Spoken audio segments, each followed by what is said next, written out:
안녕하세요 여러분, 세상돌아보기입니다. 예, 오늘은 25년 12월 21일 이고 일요일입니다. 자, 오늘 뭐 두 번째 영상이 되겠는데 오늘 중으로 올릴 수 있을지는 모르겠습니다. 자, 오늘 세 개의 뒤에 이제 보여드리겠습니다만, 주요한 역사 관련 기관에서 환당한 국위를 부정한다, 뭐 연구를 해본 적도 없다, 예, 정수로 인정할 수 없다, 뭐 그런 내용, 이런 이야기가 나와서 처음엔 좀 이렇게 좀 언짢아지려고 하다가 곰곰이 생각해 보니까 이들의 반응이 너무나 즉각적이고 말초적이다. 이것은 이재명이 이번에 이제 환빠를 언급하고 참고는 해야 되는 거 아닌가, 이 정도 말을 했죠. 예. 자, 그것은 이미 긴장 상태가 있다는 걸 알고 있었고, 지금의 흐름에 봤을 때 여기서 물꼬를 좀 튀면은 한쪽 방향으로 확 제대로 지나가겠다. 이때까지 흐름을 막아왔던 그 물꼬가 많이 얇아지고 약해졌다, 그런 걸 감지했기 때문에 이야기를 한 것입니다. 자, 그런 거에 부응한다고 봐집니다. 예. 자, 그래서 제가 우리 역사학계 안녕하신가 이런 식으로 제목을 뽑았는데, 제가 마침 최근에 우리가 너무나 많이 쓰는 말, 아기들부터 노인들까지 다 쓰는 말, 안녕하십니까, 안녕, 안녕히 가세요, 안녕히 지내세요, 어쩌고 저쩌고까지. 그 안녕이란 말이 왜 이걸 몰랐을까? 이게 우리말인 것 같은데, 순? 이건 당연히 한자로 되어 있죠, 표현은. 네. 그래서 그에 대한 생각이 마침 있던 차에 오늘 이거랑 맞물리면서 여러 가지 생각들이 쪼르륵 났어요. 그래서 기억이 있을 때 정리를 해보고자 영상을 만들게 되었습니다. 자, 그래서 안녕의 어원에 한번 도전해 볼게요. 이거랑 제가 왜 아리랑을 같이 생각하지 못했지? 발음이 너무나 똑같은데. 안녕, 아리랑. 안 같죠? 랑 이형 같죠? 리얼하고 니언의 차이예요. 예, 요거는 아주 아무것도 아닌 사이죠. 예, 그래서 이런 게 뭐냐면은, 여러분도 아시다시피 과거에 서랍을, 그때도 뭐 서랍을이라고 불렸는지는 모르겠습니다. 지금 하여튼 기록상으로는 서랍을 한자로 그렇게 돼 있겠죠. 아마 그렇겠죠. 서랍을이 여러 가지를 거쳐서 서울이 된 거잖아요. 지금 서울, 그렇죠. 그 사이가 지금 상당히 멀어요. 서랍을하고 서울을 두 개 놓고 두 개를 같이 맞춰보기는 어려울 거예요. 네, 그렇죠. 우리 동네에서는 형을 시아라고 하는데, 어릴 때, 요즘 안 그러죠. 예. 근데 그게 희야로 바뀌었다가 이성철의 희야도 있지요. 거기서는 뭐 여자를 뜻하는 표현이라고 생각을 합니다만, 희야를 거쳐서 형이 된 거 아니에요. 예. 제가 어릴 때만 해도 시야, 싱 이런 표현을 많이 들었었습니다, 어른들한테. 엄청 거리가 멀잖아요, 시야하고 형하고. 근데 그렇게 같다니까요. 가시개가 가위가 된 것처럼. 네.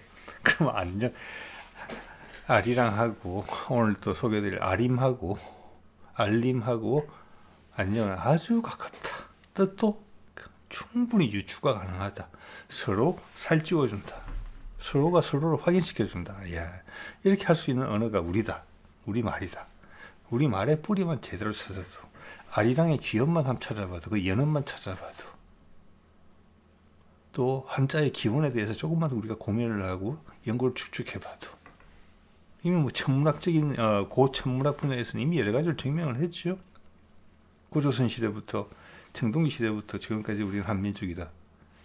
흔들리지 않고, 그전에 한번 섞인 후에, 그 이후에 얼마 전도 말씀드렸지만 DNA 분석을 해봐도 그렇다.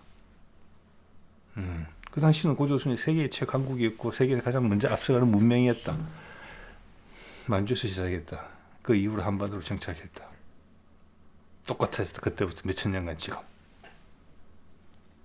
네.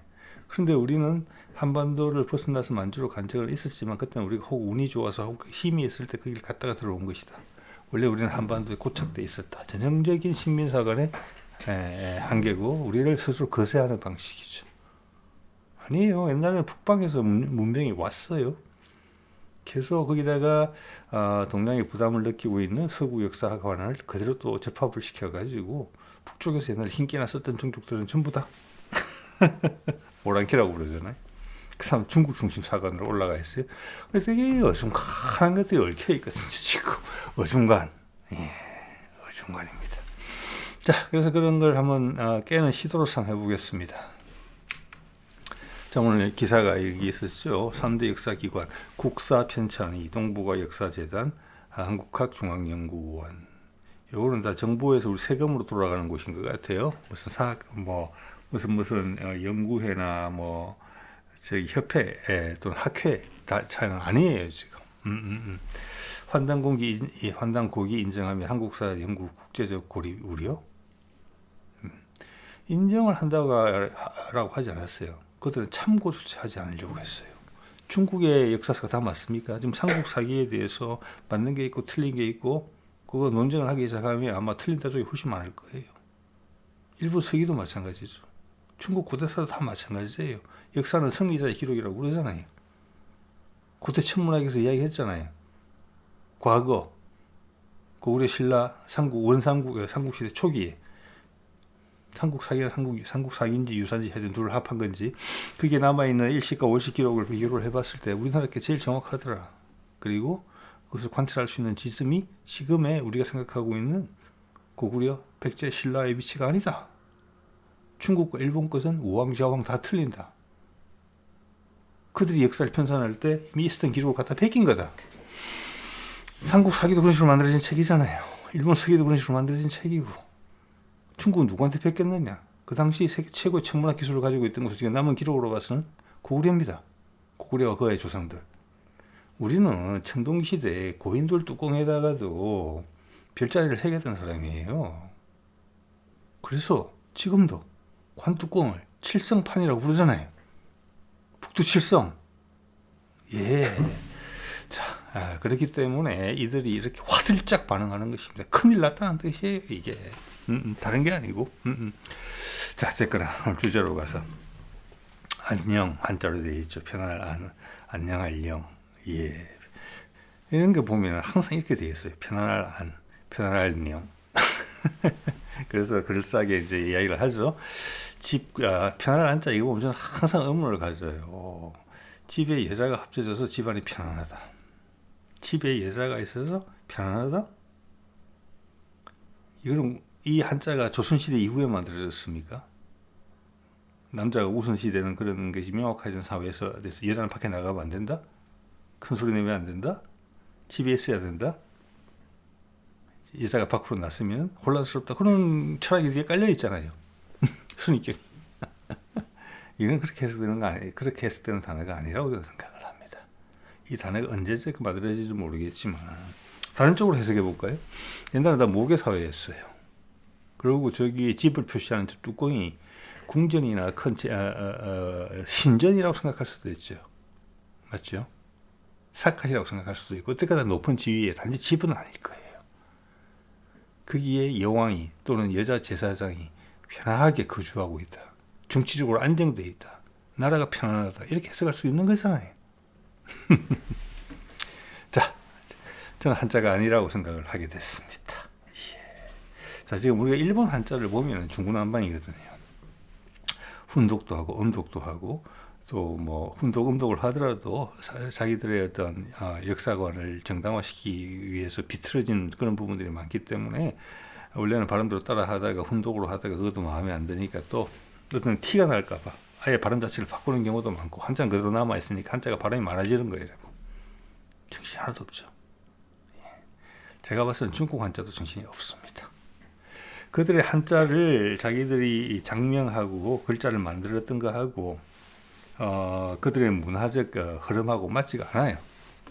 그러니까 일본 말에는 한자랑 비슷한 느낌을 준다는 거예요. 아마 그런 건 여러분도 이미 보신 분들 계시죠? 한자는 동유족이 만들었다고. 각골문을 썼을 때.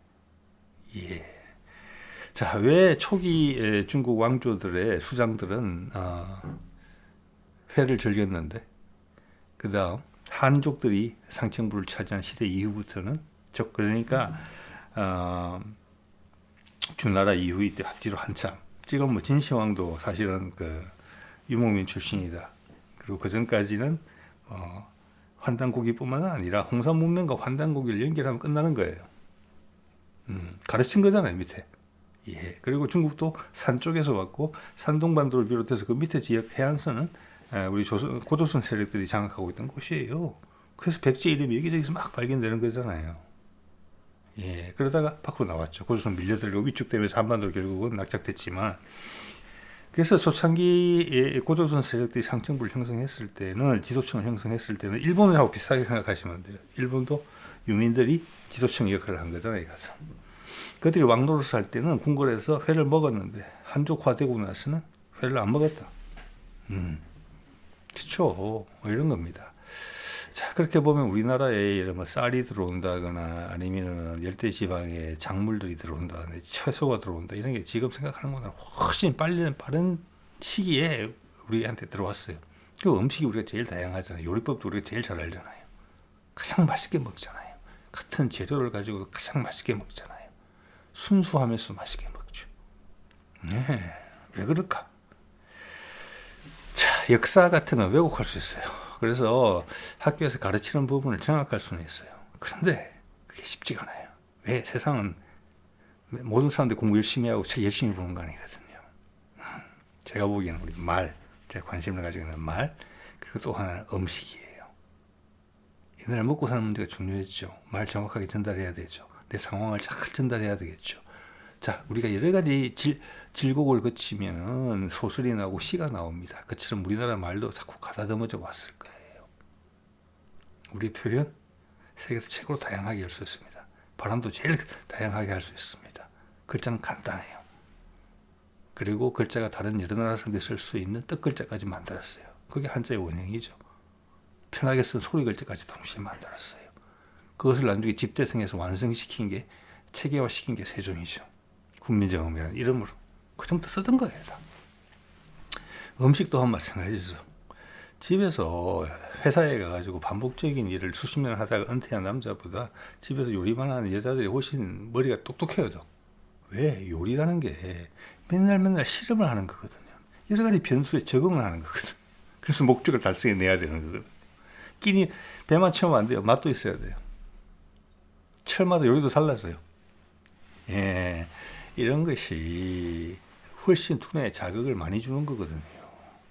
요리 잘하는 사람 치고 멍청한 사람 별로 좀 못 본 것 같습니다. 솔직히 말해서. 자, 그런 두 개가 우리를 이어온 겁니다. 그래서 기회가 왔을 때 다시 부풀어 오르면서 터져나가는 거예요. 그 몇몇 역사 재단이 이제 막아 쓴다고 해. 대신 지금 체계화되는 단계가 필요하다는 뜻이에요. 그게 환빠 이야기가 나온 것은 그 재정립해서 맞춰야 된다는 게, 세상의 흐름과 역사적 흐름, 우리가 인식하고 재생산하는 걸 이제 한번 자리를 잡을 때 됐다, 털고 갈 때가 됐다는 거예요. 그래서 민초 속에서 흐르는 흐름하고 위에서 그 기득권에 복종하는 전문가들이 만들어 놓은 가짜 역사하고 그 간극을 이제 줄여야 되겠다. 당연히 민초들이 이기죠.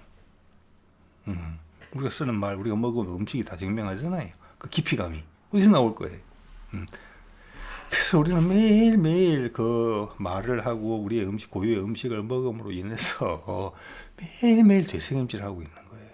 매일매일. 우리 말을 쓴다는 것 자체는 매일 교회 가고 매일 절에 가고 이런 같은 거예요. 사실은. 네. 자, 볼게요. 자, 제가 여기서 이제 힌트를 얻은 부분은 알린입니다. 알린. 제 말하고 안녕하고는 거의 상관이 많다라고 보는 거예요. 자, 볼게요. 이것은 만주에 있는 산맥들이에요. 대형 알령, 즉 한자 발음도 읽은 거예요. 근데 그들은 중국 사람들이 산맥을 산마이라고 읽어요. 산맥자로 한자 똑같이 쓰고 우리랑. 그래서 저거는 원래 동네 사람들이 쓰던 말이에요. 알링이라는 게 산맥들이에요. 산이 맥으로 연결되어 있다는 표현이 있어. 산맥은 소홍 알령, 그리고 여기 지금 러시아 땅인 연해주에는 시호테 알린이라고 되어 있어요. 그러니까 알령 발음이 다 같은 발음이에요. 알린이에요. 그래서 여기 보면 수풀림자가 어디서 나왔는지 바로 탁 느껴지시죠? 예, 한자로는 편안한 한자에다가 영령자가 적혀져 있어요. 고개 영자가. 이래서 기준이 없다는 겁니다.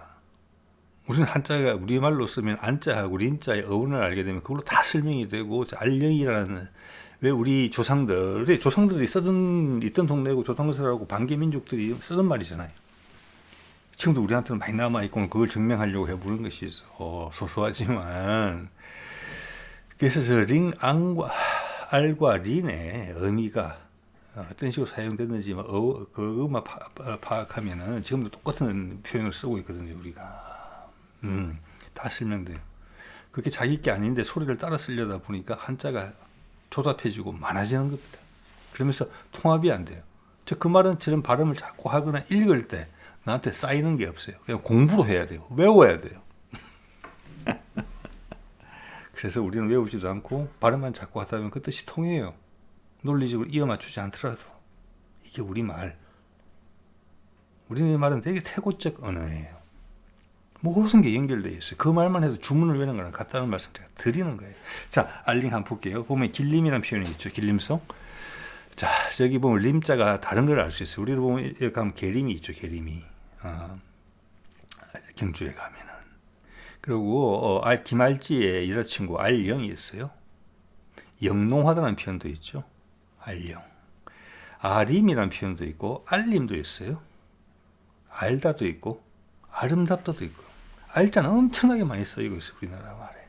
딱 알맞은 곳에 알맞은 뜻을 가지고 같은 뜻이에요. 다 파생된 거예요.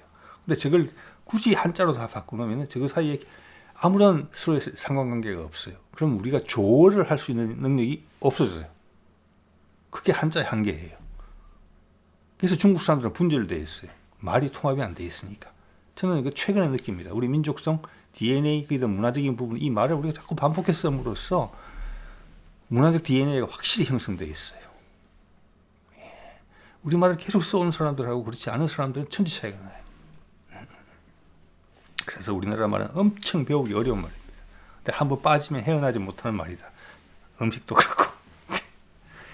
자, 저기에 다 상관이 있다는 말씀을 드린 것이고, 제가 아림이라고 썼는데, 제가 거창이고, 여기가 거창이고, 제 고향이기도 하고, 이 아림사라는 절이 옛날에 있었고, 지금은 그게 탑만 하나 남아있고, 근처에 이렇게 로타리 형성이 되어 있거든요. 그곳이 있는 동네가 법정 동네 이름이 상림리예요. 자, 이것만 보더라도 아림은 알 더하기 림인 게 분명해요. 개 더하기 림, 길 더하기 림이 계림과 길림이 된 것처럼 상림이 있잖아요. 아림이 있고. 그러니까 알 더하기 림이에요. 그러니까. 저 림은 당연히 숲을 림자로 낙착된 것입니다. 그 외에 다른 단어로. 그런데 이럴 때는 한자를 쓰는 것보다 그냥 림자로 남겨놓고 파생형을 쓰는 게 그 어감이 훨씬 살아가요. 영속적으로. 입에도 잘 붙고. 예, 조어가 계속돼요. 그래서 한자는 기록용 말이다. 그걸로 사람의 복잡한 감정을 실어 나를 수 있는 한 글자가 아니다. 그래서 그것을 주로 쓰는 중국이나 일본은 그 한계가 있다. 더 이상 사고가 확장되지 못한다. 이어지지도 못한다. 힘들 때 못 버텨낸다. 음식도 그렇고 말도 그렇다. 자, 여기 보면 그 창에 아림 고등학교도 있고 아림 초등학교도 있어요. 아림 예술제도 있죠. 예, 이 아림 알아야 될 거잖아요. 그 창 어디 문화원 이런 데 가서 물어봐야 될 것 같아요. 아림이 어디서 온 거라고 생각하고 계신지. 저는 이 아림하고 좀 전에 본 그 숲의 이름, 산맥의 이름 알림하고 같다고 봅니다. 성스러운 숲이에요. 단순하게 이야기하면. 근데 그게 다른 파생형을 보면은 그게 원래 숲이란 뜻이 아니에요. 당연히. 숲은 파생돼 나온 표현이고 다른 더 웅장한 뜻이 있어요. 제가 느끼기에는 훨씬 원초적이면서 우리가 고개가 끄덕여질 만한 뜻이. 자, 그리고 이 아림이라는 표현은 다시 그 창에만 있는 표현이 아니에요. 예, 제가 얼마 전에 남해를 갔던가 여기를 한 가봤는데 거기에도 그 근처에도 아림이라는 것을 공식 기관명으로 쓰는 곳이 있었습니다. 예, 아림의 뜻을 봤을 때 그래요. 이거는 그냥 보통 명사예요. 보통 명사. 예. 아마 찾으면 더 나올 거라고 봅니다. 참, 그 전에 요거 말씀 한번 드리면은, 제가 문화의 힘 117편에서 최근에 이제 DNA 조사 결과를 가지고 나오는 거를 말씀을 드렸죠. 지금 이제 DNA가 옛날보다 훨씬 DNA 그 시료 자체가 아주 미량만 있어도 이제는 그 분석이 다 가능해요. 심지어 단백질까지도 몇천 년 된 유골에서 나온 거 가지고도. 그래서 몇 개의 데이터만 가지고도, 이제는 훨씬 더 나은 이해를 하게 됐고 이것이 확실한 우리 역사학계에 큰 그걸 주게 될 것입니다. 그래서 그때 말씀을 드렸죠. 여기서 아마 이제 알고 있는 사람 다 아는 거예요. 근데 이게 기득권에 반대되는 생각이기 때문에 발표를 떠벌리지 않는 것이죠. 언론 같은 데서. 언론 이야기하지도 않고 그냥 자기들 성과는 돼야 되니까 좋은 저널에다가 발표를 하는 거죠. 여기서 나서 흘러나오는 거죠. 그리고 외국 사람이 그런 걸 짚어서 한국인의 유전적 계통에 대해서 이야기를 하고 국내에서는 없잖아요. 그런 유튜브나 그런 언론 보도 자료가. 여기 보면 우리나라는 기본적으로 이 사진 보고 말씀드릴게요. 저 위에 아무르강이 있죠. 저기 소홍알령과 대홍알령. 그 아무르강 이하가 시베리아 종족이 옛날 채집 사냥 시절부터 있었고 저 이북으로 너무 추울 거예요 아마. 예, 동물들 별로 없고. 그래서 시베리아 종족의 유전자들이 저쪽에 있는 여기서 이제 유목민들도 사실은 많이 나왔어요. 이후에. 예, 근데 그 유전자의 풀에 우리 한반도 세력도 속한다. 기본적으로는. 그렇지만 중국과도 다르고 일본과도 다르다. 독창적이다. 제일 비슷한 것은 기존의 만주족, 몽고족, 남아있는 종족으로 치자면 그렇다. 우리도 기본적으로 그 뼈대다. 예, 북방 아무르강 유역 북에서부터 출발된 사냥 채집 그런 문화적 DNA를 가지고 출발했다. 거기다가 고조선이 성립되면서부터는 문화적 DNA 풀이 기존에 있는 유목민들 몽골과 만주족과 차이를 가지게 됐다. 수천 년부터 고조선 시절부터.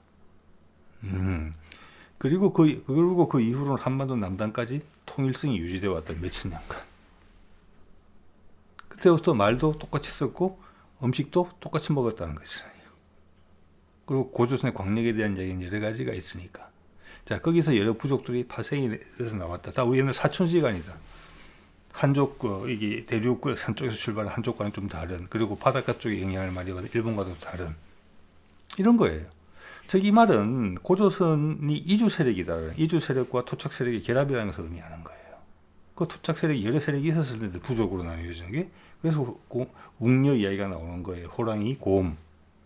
그중에 곰 세력하고 이주해온 고급 문화를 가지고 있던 고조선 세력 어디서 왔는지에 대한 이야기, 그런 거는 과거에 여러분 이야기를 했으니까 이야기 안 하겠습니다.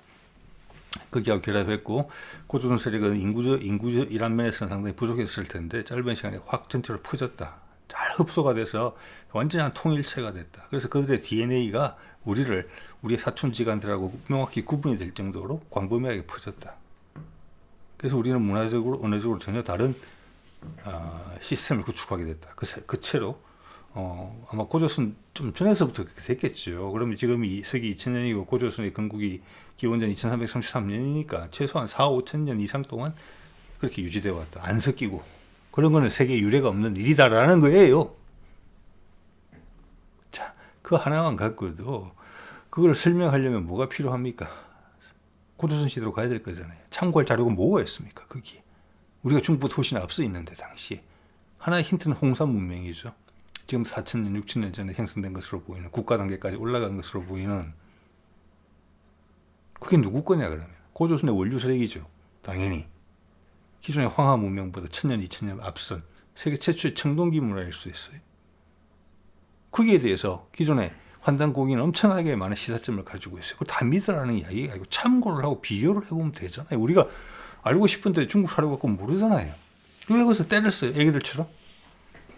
네. 자, 그런 말씀을 이제 드린 것이고, 자, 좀 이해에 도움이 되셨을 거라고 생각을 합니다. 자, 그 다음. 알린을 이해하면 돼요. 그래서 알은 알라 할 때 을라, 영어로 말하면 all, 전지전능한이라는 뜻입니다. 신이고, 그 말이 우리에도 그대로 남아있어요. 발해의 어원인, 바다의 어원인 발알이잖아요. 밝은 알. 알이 그런 존재입니다. 태양입니다. 우리나라는 뜻에서 처음에 발알로 시작했지만 결국은 발해로 낙착이 됐어요. 우리가 토착민들이 쓰던, 곰족이 쓰던 단어가 해였다는 거예요. 밀려났죠. 지금 알은 되게 중요한 뜻으로 많이 쓰이고 있습니다. 볼까요? 알록달록, 얼룩덜룩. 이거는 중앙아시아에서부터 관찰되는 단어라고 제가 여러 번 말씀드렸어요. 알락이죠, 알락. 알록산이라는 뜻도 있습니다. 알은 신이에요. 알라죠, 알라. 영어로 가서는 올이 되죠, 올이. 아직도 남아있죠. 락은 뭐냐? 빛이 나오는 거, 리듬을 타고 알에서 나오는 빛. 우리 후광 같은 거예요. 그게 영향력이, 선한 영향력. 그 빛을 보면 내가 편안해지는. 우리가 약간 종교 영화 같은 데서 보면 나오는 장면은 그거예요. 그게 불교든 기독교든지 간에. 그래서 당나라 때 알록산에 가니 그거예요. 그거 서역인이었다는 거 아니겠습니까? 이름 대단하죠. 알락, 산에서 번쩍번쩍 눈이 쌓여가지고 예를 들어서 아침에 해 뜰 때나 산봉우리 말입니다. 또는 해질녘에 빛을 받아서 반사를 하면서 번쩍번쩍 하는 게 알락이에요. 그런 산이라는 뜻이에요. 난 신이다라는 거예요. 자, 영어로 치자면 올 더하기 룩스죠, 룩스. 예, 지금도 조도 단위로 쓰이는 룩스 또는 럭저리. 예, 비싼 거, 사치품. 예. 그래서 이 알록이 알림하고 상당히 상관이 있다. 성스러운, 제가 이렇게 써봤습니다. 사전처럼. 성스러운 빛이 너울대며 뻗치는 모습이다. 그 자체를 묘사한 거예요. 알락이. 그리고 이 말은 중앙아시아에서도 관찰되고 저 멀리 반대쪽 서양 문명에도 그 단어가 흔적이 강하게 남아있어요. 지금도 쓰이고 있고. 네. 거기서 알림이 나왔다. 림은 뭐냐? 알락, 락은 우리말은 정말 소리 글자 재밌잖아요. 말이 모든 걸 연상을 하게 돼요. 소리가. 락. 물결 치는 거. 림은 뭐냐? 굳은 거예요. 미음자가 들어가면 우뚝하고 굳은 게 돼요. 어떤 우람 딱 그런 느낌을 주죠. 미음자 들어가면. 알림은 알락에 미음자가 붙은 거예요. 림이죠. 림은 서 있는 거예요. 이가 들어갔잖아요. 그래서 제가 이런 식으로 사전적으로 표현해 봤습니다. 해의 기운이 자연으로 체화된 거. 알은 해니까. 그게 뻗쳐나가는 거. 우리 조상들은 산맥을 그렇게 본 거예요. 저 에너지는, 즉 벌거벗은 산을 본 게 아니고 우리나라는 숲이 울창한 산을 본 거예요. 우리 조상들은. 그 힘은 태양에서 온 건 당연하죠. 광합성으로 된 거니까. 그게 산을 일으켜 세우고 나무들을 세워서 우리의 삶의 터전을 만들어줬다. 편안하게 살 수 있는. 그래서 신령스러운 빛이 알록달록 알록하면서 오다가 그것이 산을 만나고 나무를 만나서 우리 삶의 터전을 만들어줬다. 파라다이스를 만들어줬다. 그게 알림이에요. 자, 가라는 검다는 뜻도 있지만 가락이라는 표현에서 보다시피 강을 뜻하는 단어도 강을 뜻하기도 했어요. 거기다가 미음자를 딱 붙이면 가람이 돼요. 지금 그래서 가라는 강의 기운이 됐을 수도 있거든요. 말이 가람은 뭡니까? 이거는 저기 중앙아시아에 있는 코람하고 같아요. 코람. 산맥이나 큰 자연적인 웅장해서 인간이 함부로 범접할 수 없는 자연의 경계선을 이야기하죠. 보통 산맥이나 큰 강. 우리는 가람이라고 그러잖아요. 그렇죠? 그래서 한가람이라는 표현도 쓰긴 쓰잖아요. 그죠? 한강을. 또는 가람이라고 해서 우뚝 솟아 옛날에는 절만큼 큰 빌딩이 신전이 없었기 때문에 신전만한 절 같은 신전이 우리 인간들의 눈에 우뚝 솟은 어떤 위압적인 건물로 보이기 때문에 절집을 가람이라고 부르기도 하잖아요. 자, 제가 여기서 하고자 드리고자 하는 말씀 미음자의 의미에 대해서 말씀드리는 건데 실제 우리가 쓰고 있다는 거예요. 그래서 알락에다가 알림이 되면은 그런 존재다. 우뚝 솟은 존재잖아요.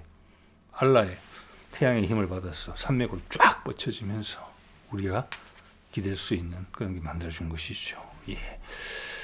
그래서 아까 스라블이 서울로 바뀐 것처럼 알림이나 알림은 그 다음 알영으로도 바뀌었다고 생각을 합니다.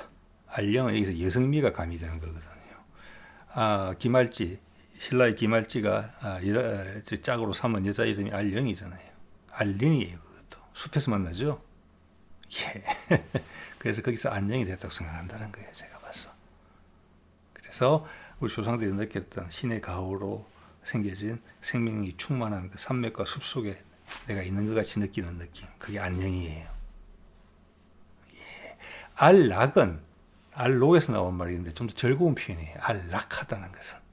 근데 안녕하다는 것은 그 숲에 잠겨 있다는 그런 느낌이 좀 더 강한 표현이라고 생각을 합니다. 어쨌거나 거기서 다 파생돼 나온 거잖아요. 한자는 다 달라요. 그런데 알자와 락자의, 림자의 어원에 대해서 우리가 이해를 하고 우리 말의 소리와 그 뜻이 결부된다는 걸 느끼면은 다 해결돼요. 다 쉬워요. 근데 우리나라 사람들한테도 쉬워요. 그래서 이 말은 한자 중국 사람이 만든 단어가 아니라는 거예요. 그때마다 전혀 락자랑 수풀림자랑 아무 의미가 없잖아요. 즐거울 락자랑 수풀림자랑 무슨 상관관계가 있습니까? 없지요. 근데 상관관계가 있는데 자, 이런 말씀드리고 여기서 이제 추가로 제가 이제 꼬리를 물고 이거 뭐 얼마 전에 계속 제가 생각을 해오는 부분이거든요. 임자와 님자, 우리 진짜 손님, 뭐 어머님, 아버님, 뭐 대통령님 이런 표현도 쓰는데 이게 뭐냐? 저는 이게 린하고 숲을 림자랑 되게 비슷하다고 생각이 들거든요. 림은 솟아있는 존재, 서 있는 존재예요. 맞죠? 신의 가호를 받아가지고 주로 산맥과 나무지요. 그게 사람한테 온다? 그래서 저는 그게 임이 됐다고 생각을 합니다. 임자할 때 그 임이잖아요. 그래서 원래는 이게 높은 사람한테 붙이는 말이에요. 지금도 우리 높은 사람한테 붙이는 말인데 보통 임자 그러면은 남편이 부인한테 쓰는 말이에요. 맞죠? 예, 물론 여자가 남자를 그릴 때도 임이요 뭐 이런 표현을 쓰기도 해요. 근데 원래는 남자가 여자를 부르는 이름이었던 것 같아요. 그게 과거에 여성 모계 사회의 전통도까지 거슬러 올라가는 표현이 아닌가 그렇게 생각을 해요. 자연으로 세운 것은 림이고 사람으로 세운 것은 임이다. 그래서 임금님이다. 그러면 쉬워요. 임자. 곰 중에서 가장 하늘의 선택을 받은 곰. 곰이 금의 어원이니까. 왕곰이라는 뜻이에요. 왕곰. 임금이. 그 다시 이제 님자를 붙여가지고 임금님이 돼서 임이 두 개나 들어간 거예요. 임금님은 임 더하기 곰 더하기 임이에요. 그러니까. 자, 뭐 알, 얼 이런 표현이 뭐 물리적 또 약간 추상적 이런 표현들을 왔다 갔다 쓰면서 우리 표현이 엄청나게 많이 남아있어요. 아이는 알이잖아요. 알, 그것도 자연이에요. 어른이 되면 알이 을이 돼요. 맞죠? 그죠? 그래서 존경하는 거나 좋았던 기억은 어른 그래요. 그리고 아른거리기도 하고. 아른거리라 하면 아자가 들어가면 좀 직접적이고 어자가 들어가면 간접적이고 의미가 추상화되죠. 아련하다. 아롱다롱 하면은 좀 방정맞은 아이들 장난감 같은 느낌이 들고 영롱하다 그러면 조금 추상적이고 또 깊이감이 있는 표현이 돼요. 자, 저 영롱도 한자를 찾아보면 앞에 다 옥자를 붙여가지고 빛날영, 빛달롱 이렇게 돼요. 근데 옥자를 보면 왕자에다가 정 하나 딱 찍은 거거든요. 그 옛날에는 신분이 높은 사람들의 장신구였다는 거예요. 옥이. 자, 그래서 영롱이 한자인데 영원이 그러면 영롱하고 상관이 없겠습니까? 그 빛이 영원히 간다는 건데 저기서 영원할 때 영자는 이 영이 아니에요. 또 빛날 영자가 하신 뿌리는 같은 것인데 이런 식으로 무수히 파생되어 나왔기 때문에 개통이 없다. 한자는. 아주 단순한 근데 우리말을 해석하는데 한자를 참고로 보면 해석이 도움은 돼요. 네. 이런 말씀을 드리고 임금까지 이야기했죠. 임곰이에요. 임곰. 네. 수풀림 곰. 예. 사람한테 가면 임이 됐죠. 자연 상태로 쓰면 림이고. 예. 자, 그래서 이런 재밌는 말씀까지 한번 드려볼게요. 슬기로 오는데 슬기가 옛날에는 여자아이 이름으로 말 썼는데 요즘 뭐 모르겠습니다. 유행이 뭔지는. 슬기가 뭐냐? 슬기가. 이건 한자는 아닐 거예요. 모르겠습니다. 한자 사전 나올지 또 뭐라고. 설계의 특징이 설기예요. 설계는 모자의 순 우리말입니다. 썰개죠, 썰개. 쓰는 도구. 설계골 할 때 그 설. 우리 썰개도 있죠. 다 모자를 닮아서 그런 거예요. 옛날에 우리가 그런 조상들이 그런 모양의 모자를 썼던 거예요.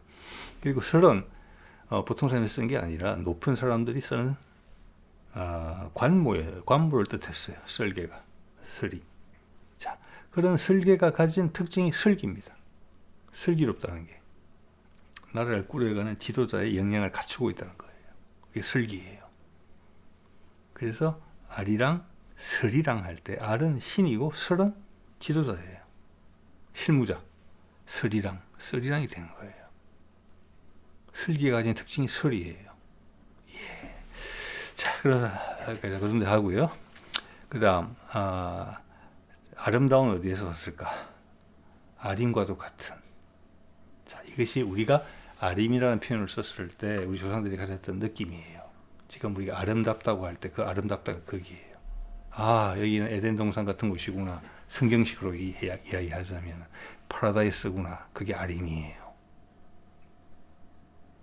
그래도 에덴 동산이라고 그러죠. 동산에서 왔다 그러죠. 산에서 온 거예요. 우리도 산에서 온 거예요. 그때는 산에서 있던 문명만 살 수 있었기 때문에 인류가 대홍수를 지나고 나서 대부분 산에서 살아남았어요.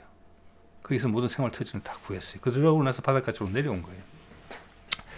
아림 같은 아름다운이 저겁니다. 아리따운도 마찬가지고 아름드리도 마찬가지예요. 다 느낌이 비슷한 단어들이잖아요. 싫어하는 단어가 없잖아요, 우리가. 맞죠? 그래서 아리랑은 신과 함께입니다. 신과 함께. 그게 아리랑의 어원이에요. 아리랑 쓰리랑이에요. 예. 옳고 그름에 대한 뜻, 그리고 실무 지도자의 슬기를 가진 지도자들과 함께 많은 고개를 구비를 넘어서 온 민족이 우리고 그때 불렀던 노래가 아리랑이에요.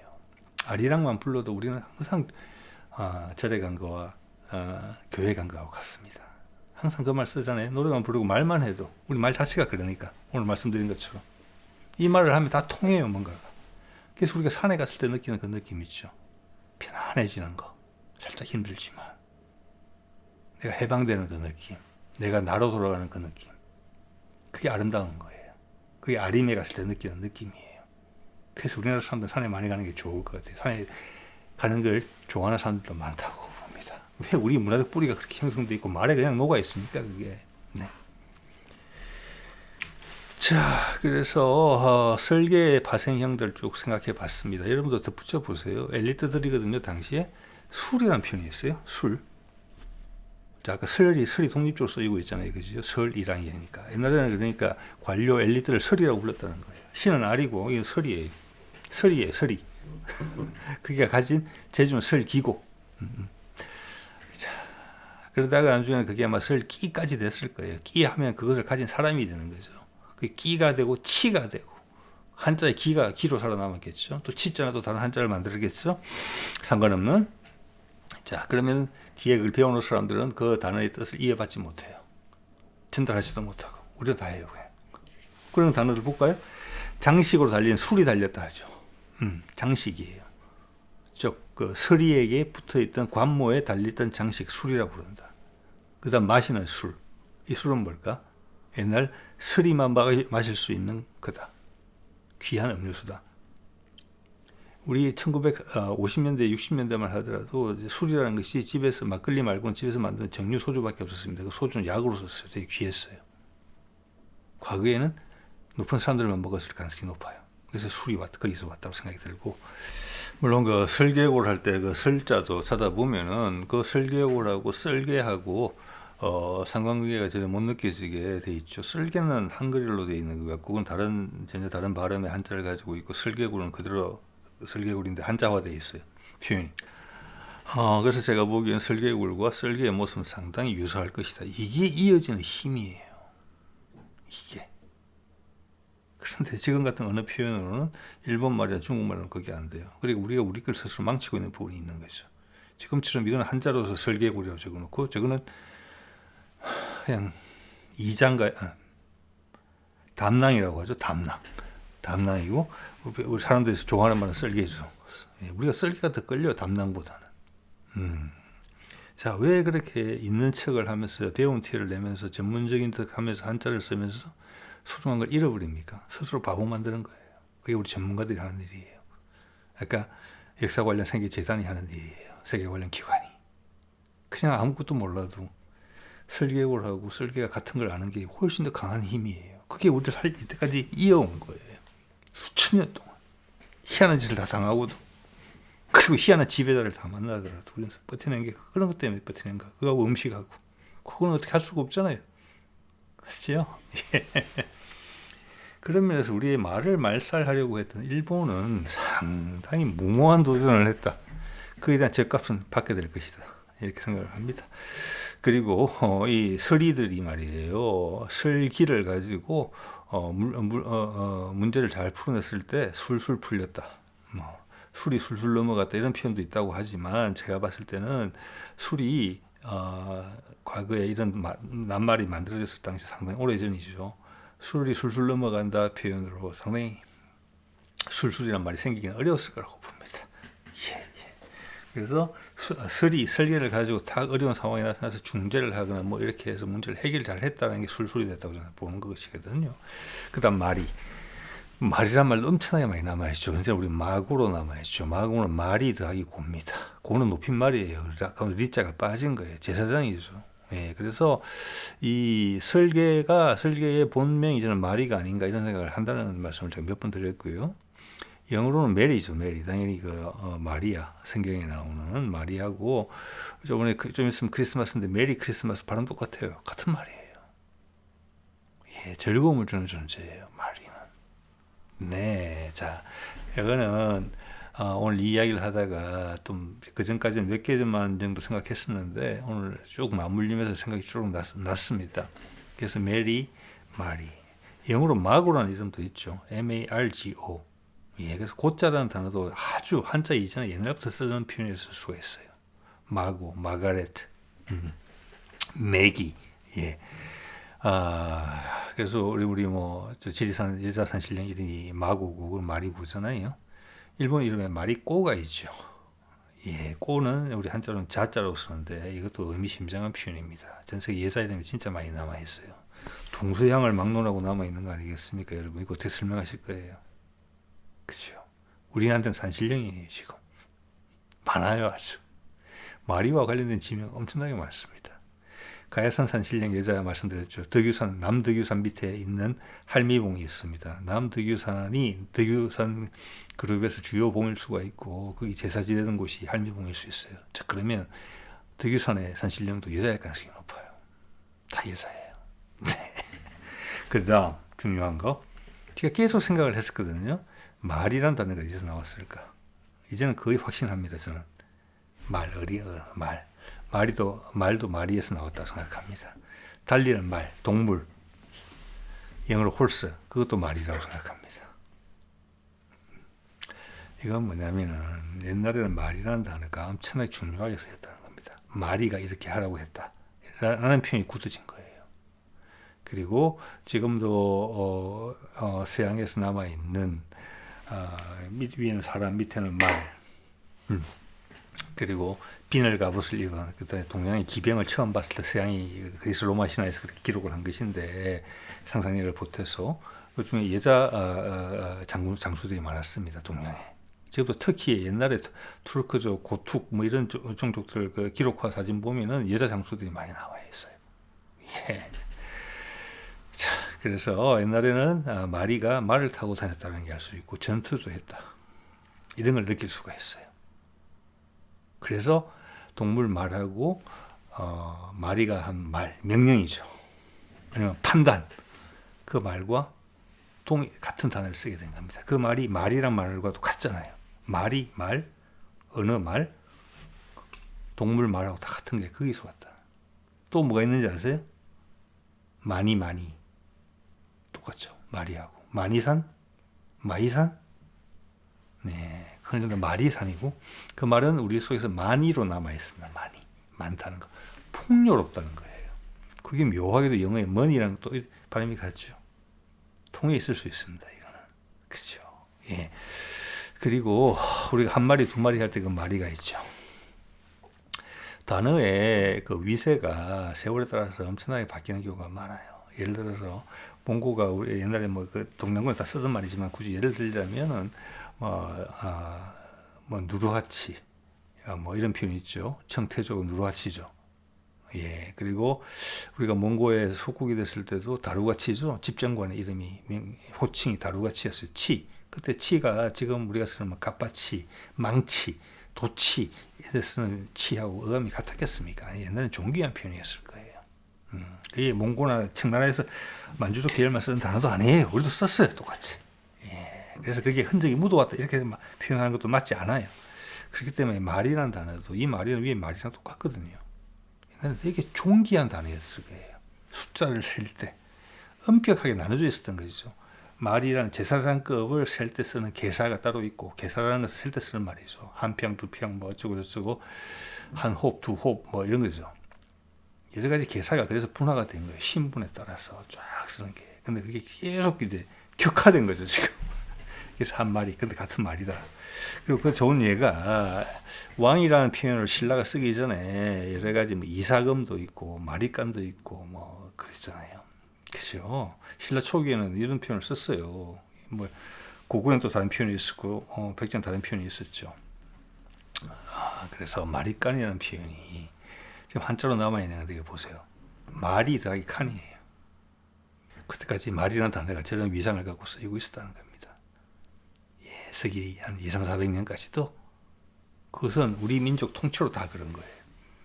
아까 DNA 이야기를 해준 것처럼 만주의 고조선 광역에서부터 한반도 남단 끝까지 제주도까지 똑같은 표현을 쓰는 거예요. 말이 칸이잖아요.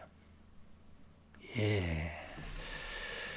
그때는 일반화돼서 쓰이고 있었다. 마리가 제사장이었는데 이제는 왕의 이름에도 붙었다. 그리고 칸이라는 단어도 우리가 옛날부터 썼던 단어죠. 칸이고 큰이니까 큰 말이잖아요. 자, 오늘 이 정도 말씀을 드리도록 하겠습니다. 네.